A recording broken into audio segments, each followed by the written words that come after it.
I hope you guys enjoyed that last episode.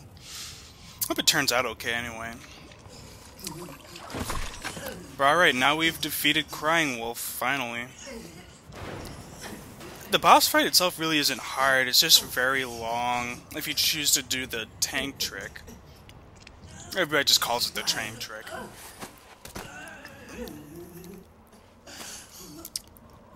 Alright, now in my opinion, this B&B right here is the most beautiful of them all. I mean, you guys are entitled to your own opinions, but I think this is the prettiest one, so...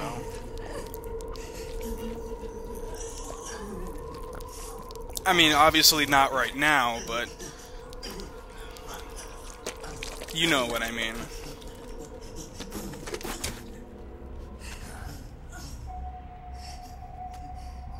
I hear them.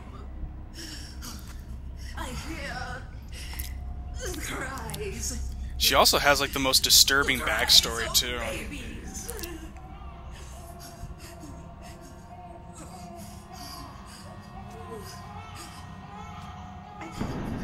Stop it!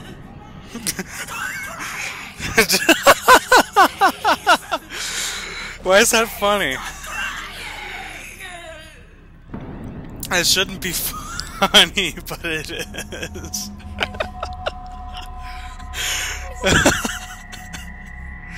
Sorry, guys. Oh shit, there's the wolf. Go away. She is pretty Don't cute, come though. any closer.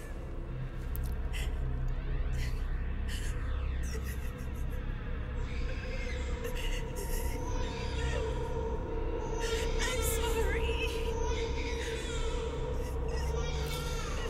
Oh my god. I'm so scared.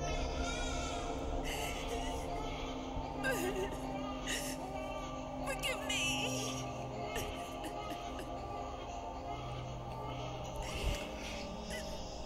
I'm sorry.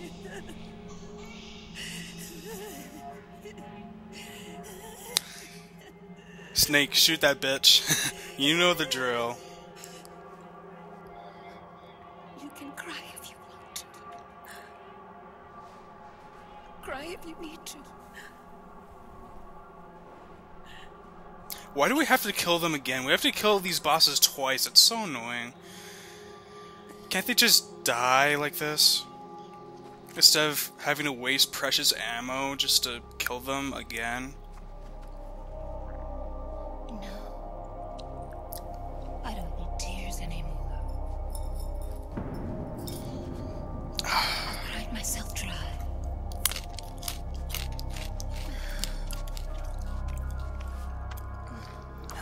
So cry. As much as you like. I will be there to listen.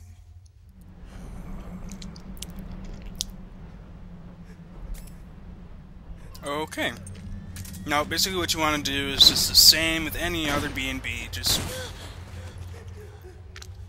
use this rifle, the anti-material rifle, which I think is what it's called, and there we go. Quick. Alright, pretzel time again.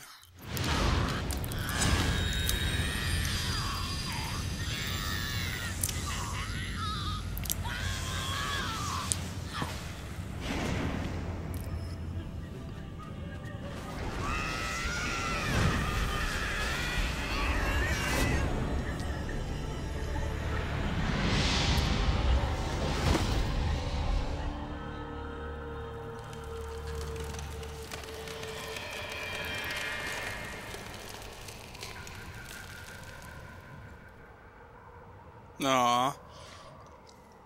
And this is actually like a special case type of thing, because I don't think any other B&B unit has this unique of a death, but there's a very unique thing that's going to happen pretty quick, so it's kind of cool.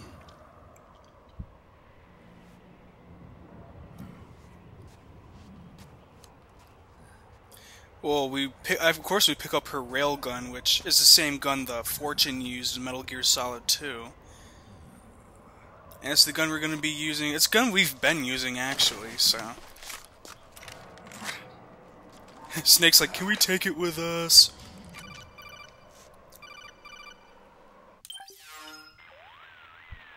I wonder if that gun actually exists. I finished laundering that rail gun you picked up just now. I'll have to Google Knock that. yourself out.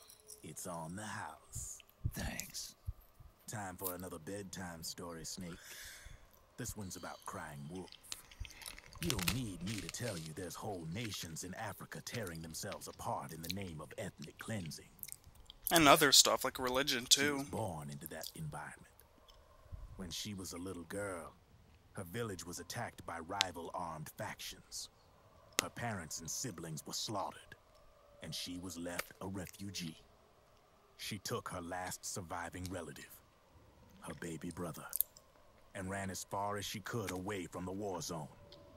One day, they came across an enemy unit. Now, that's just the only one So she still took living, her though. brother and hid in an abandoned shack. And then her brother started to cry. She knew that if the soldiers heard the noise, they would find them and kill them both. So she wrapped her hand as tight as she could around his mouth.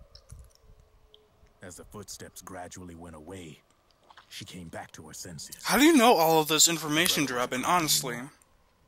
Horrified, she pulled her hand away, covered in sweat and spit. Yo. He wasn't breathing. Oh my god. They say wolves eat their own pups when they die. She was spotted wandering through the thick of battle, carrying her dead brother in her arms. She had visions, too. A wolf walking alongside her. Every night, the wolf would howl and cry, just like her brother did that day. Eventually, she made it to a government-run refugee camp. But by then, her brother's body had rotted away. Yo. Oh my The camp god. was crowded with refugees like herself, and little children like her brother. Day and night, she was tormented by the cries of babies. The wolf that followed her heard her sorrowful screams and answered. He made his way around the camp, and one by one, he silenced the children. She tried to stop it, but she was powerless to stop the wolf. A few days passed, and on the eve of the enemy's raid, there wasn't a child left. The adults who survived were torn up pretty bad. Of course, there was never any wolf in that camp. Of She was course. the one who killed those babies. But she couldn't bring herself to admit it. She couldn't bear the thought of herself going from one baby to the next, howling like a wolf, snuffing out their little lives. And she never did, even as crying wolf, a lonely beast forever stalking the battlefield. Snake, fighting with you made Wolf finally accept what she'd done. She was cleansed by you. If the cries she heard of children on the battlefield have been silenced, it's because of you. You ought to be proud. 3 down, 1 to go. All that's left is Mantis. But you should know, Snake, Mantis. she's been controlling all the other beasts. She's the beast of beasts. Don't let her get her hooks in you. I won't. See you around, Snake. Okay, there we go. Here's that little special unique thing I was talking about. It's pretty cool. Yeah, this cutscene's not gonna go off for a little while longer. Welcome home, Wolf.